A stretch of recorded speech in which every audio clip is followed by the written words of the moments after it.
After that powerful 8.8 magnitude earthquake on Kamchatka a few days ago, we were actually warned about it. From the Alachua report on the threat of magma plume eruption, and I quote, "Remarkably, the depth of earthquakes in the Kuril-Kamchatka region is also increasing.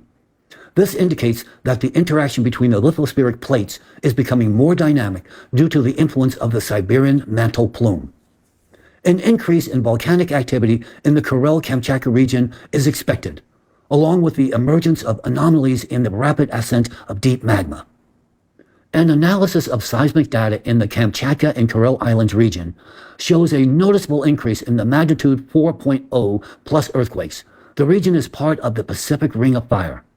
However, most seismicity spikes are independent. This may indicate that the Siberian plume exerts its own influence on the Kamchatka and Kuril Islands region." Humanity is entering a new phase of heightened seismic activity. This is the era of catastrophic earthquakes, events we can regrettably no longer avert. Previously, major seismic events were isolated. Today, however, we are witnessing a clearly defined trend of exponential growth. Preliminary estimates indicate that the area affected by magma flows beneath Siberia may span 2,500 to 3,000 kilometers in diameter, an expanse comparable in size to the Australian continent. At this moment, the magma plume is in a critical stage. It has already begun to uplift the tectonic plate above it, evidenced by increased seismic activity along its margins. This points to the possibility that the magma plume could breach the surface at any time.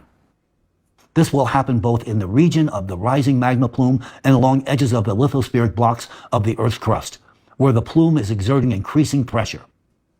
We will not witness significant tectonic shifts until the moment the Siberian platform ruptures. Some precursor earthquakes may occur along the edges of the plate, but when strong quakes begin directly above the plume, it will mean that only minutes, at most a few hours, remain before a catastrophic event. Any competent scientist will confirm these conclusions. We have not yet entered a period of sharply heightened seismic activity characterized by numerous earthquakes with magnitudes of 8 and above, or regions facing the consequences of mega earthquakes. However, we still have a window of time.